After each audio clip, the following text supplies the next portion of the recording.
Hi, my name is Benedict. This video I wasn't planning on doing. I've just finished an album and done some other work, Men in Boats, today, or finished that off today. And I was casting around YouTube for something, and I got served a Sylvia Massey video. Massey is a mix engineer producer, and of some repute, and I thought the video was really rather cool. And of course, delivering it in her style made it very cool indeed. But I think that it possibly could use some more explanation. Not because she did anything wrong, she did her video beautifully, but maybe people in a door could use a little more explanation. So basically what happened was she had a couple of guys from a band in a studio. She was mixing one of their records, and she was presented with a synth sound from a Prophet. And well, as she said, it basically sat dead.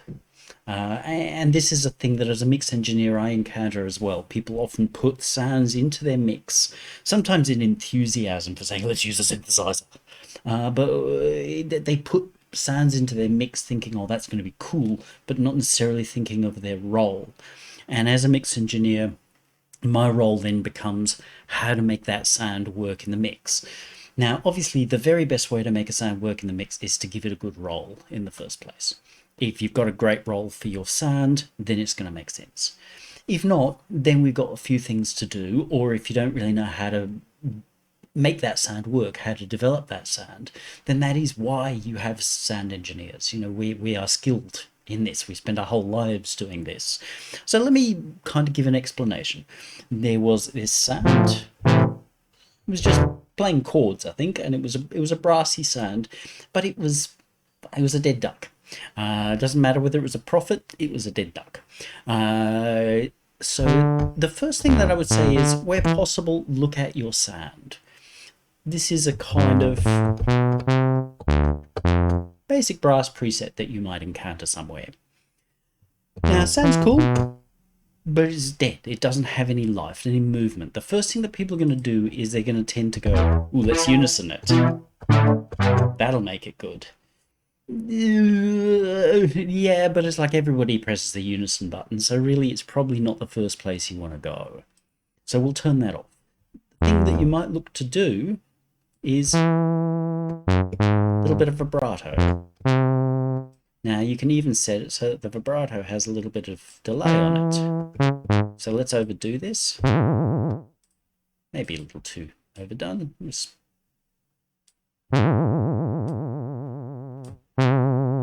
You can have it right from the beginning, or you can give it a little bit of... So it speaks and then it opens up. This is consistent with how a horn player would play. So straight away we've got a sound that actually has more life in it. That's on your side, because obviously if you've sent me stems, I can't do that. Actually, there are ways I can do that, but we won't talk about that. We ideally want to get it more alive from the beginning. So avoid your unison buttons where possible, because they can do a lot of damage with the ability to mix. See if you can do things to make the sound move a little bit. The really easy thing to do is vibrato. Another thing that we could do is something that I've shown several times in brass videos, which is a little bit of pitch envelope, but I'm not going to go into that here. So we've got our sound. Now here's where we're going to end up. This isn't about whether this is a good or bad sound. It's an irrelevant sound because it has no mix to go into. But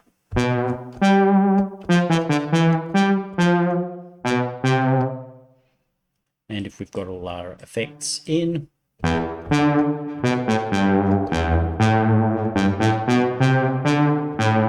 now if that's not dripping with character, we're probably not paying enough attention. Again, not necessarily meant to be a good sound, because this has no mix to go into. Therefore, as such, it's an irrelevant sound. Let's walk through what has been done to get us here. So those effects are off. We'll walk through. Let's mute our other channels and look at what's actually inside. The first thing we're going to do to achieve what Sylvia did, which was route the signal out into her live room, plug it into a guitar head, which is an amplifier, and that into a speaker. So she reamped old school by actually using a real amp and speaker, but inside your DAW you probably don't have the ability to use real amps and speakers, and nor should you need to. Because we can do a huge amount of stuff in software. So within your DAW, you merely need something that allows you to take the raw signal, which is that one, and send it to several different places at once. Because in her room, she had 3 or 4 microphones that were close to the speaker and far, and different types of mics. So she was going to balance those up to give it a really unique character. This is what we're going to show achieving happening here. So rather than saying, oh, we're just going to put it through 1, which is that, versus that, it's still an improvement. It's given it...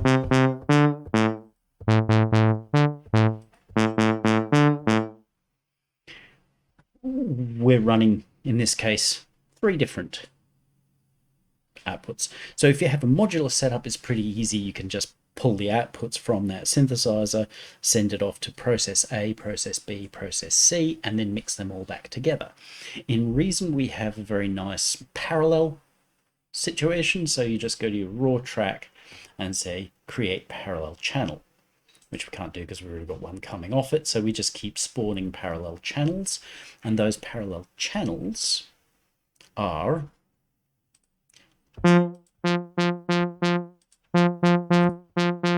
the same thing. So what we want to be doing here, actually, excuse me, I have to lean into the camera. I'm going to want to get something back here. Downside of using, let's not put that under my head. Downside of using 1 monitor when you usually use 3. So we've got our signal split and going to 3 different processes. First process here,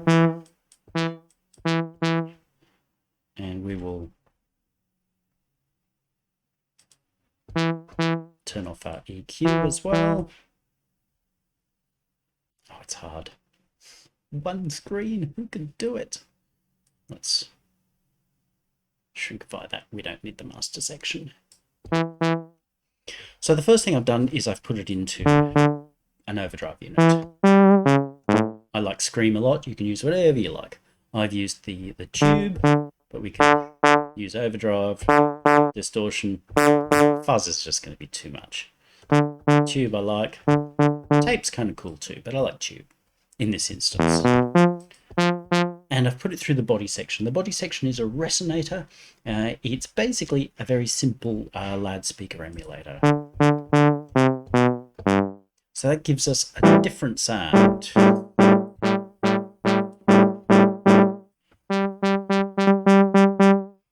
That's good. We've gotten a different character now. What that character should be depends on your mix. Again, don't go making sounds like this outside of your mix because they're irrelevant.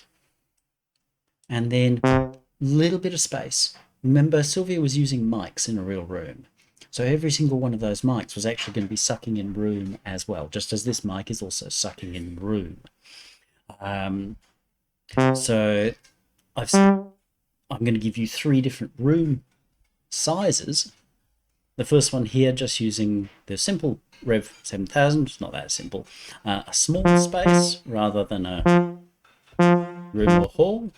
That gives us, again, a resonating kind of a whiny sound. That's one sound that I've created. Now our next is this one. Quite a bit more dramatic. We'll turn off our EQ again. Oh, you'll see there's quite a lot of cut high pass filter, just because these units do naturally develop quite a lot of blip down the bottom. Sounds impressive in solo, will not work in a mix, assuming that you have a bass player. So just get rid of it, kill it. I've used, again, a different distortion unit. Using the same drive units over and over again is fine, but you need to make sure you're getting a different character out of them. The easy way to go is just get different units. This fella I use a bit where I don't feel like Scream's the thing. Chances are I'll get what I want out of Mars. The next thing that I've got, I've not used a lot of drive. I'm just looking for a different tone. It gives a nice feel to that. It's Then I'm using a resonator. I'm going fairly heavy with this because these are all going to be mixed together in the end. Up to you what you do. I wanted them to be clear. Again, reverb space. This one's a bit bigger because that microphone's further back in the room. So it's picking up quite a lot of room. So the pair of these together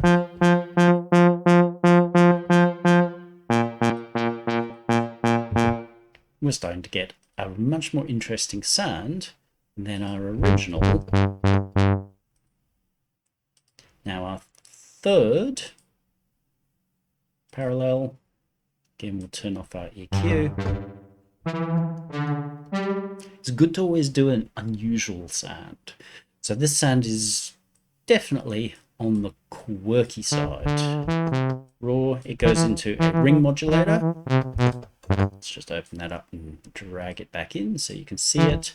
This is one of my own creation, and we're moving fairly slowly as a ring modulator, so it's actually a tremolo unit.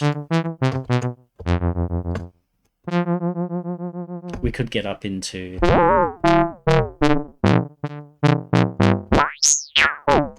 But unless you're looking to do that kind of degraded bit crushed sound, probably not where you want to go. But this is giving that character straight from the word go. Now here's where I'm going to add in chorusy type stuff, so that it covers your unisons, all of that sort of stuff. Now I particularly like the grain in quartet. It gives a fairly natural kind of sound, despite the fact that grains really never sound natural. It does give a nice sound. So chorusy, personal taste. And again, this was 3 separate mics that Sylvia used. One of them was, you know, quite a long way back, so it was going to be almost 50-50 room. I've used this freaky fella, which is a frequency shifter, therefore not dissimilar to a ring modulator in many ways, and very short delay. We've got 68 milliseconds, quite a lot of cutoff, otherwise it's going to ring horribly, and a fair bit of feedback. So mix that in.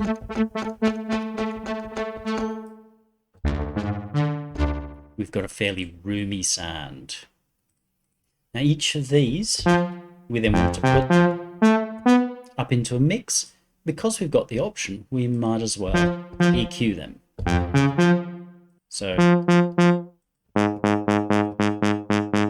decide what you want out of each of those sounds. Initially that might be because, oh, that sounds really good there. In that part of that sound is really good, so I want that. Or you may make an arbitrary decision and then as you put them together decide what's what. But try not to go saying, oh, I'm going to do a big boost here and a big cut there on every single one of them. That's just kind of wasteful. If you're going to do that, you do that where their sounds all come back together. You know, one single EQ to rule them all, and there is advantage in doing that. Sort of like, oh, look, collectively we've got too blarty. And we might do that, but it's brass, so we want it to be blarty. So collectively, if you're going to do it there. Second one, so similar in this case, kind of breaking my rules, but different enough. And then the third one, I like the body of this fella.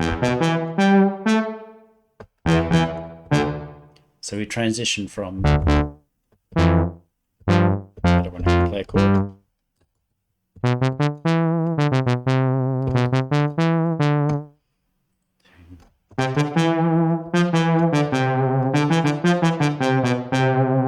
As you see, suddenly tons of character.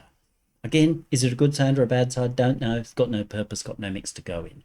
But we've got lots of character. Then we're probably going to want to do some processing. Delay, I tend to do on each track, like each channel, each instrument, once I've decided how it's going to sit in the mix. And I avoid, like the plague that it really is, using delays on the instrument. because when you do it on the instrument, you're then going to process that delay, and sometimes that can serve a purpose. I'm not going to say it is evil and should never be done, but just more often than not, it causes problems. So if you're mixing yourself and going, oh, it's hard to make this not be mud, go back to the synth, and chances are that synth sound was made of 378 onboard effects, and they're now fighting with your mix. So if you kill them off, yes, your sound initially isn't going to be as cool, but you can work out which ones are actually serving your mix and which ones are not serving your mix. So as much as possible, I don't use sounds effects on board. I'll use them when I make preset packs because people want to hear that sound come out of the box with. But in terms of making it for my own mix, or if somebody sends me a Reason thing to mix, chances are I'm going to be turning off those onboard effects, because as soon as I start trying to mix them, they'll make a mess. So obviously delays, echoes are going to be entirely dependent on what your instrument is doing. If it's playing really fast, we may not want that, but if it's playing slow and we want the echo,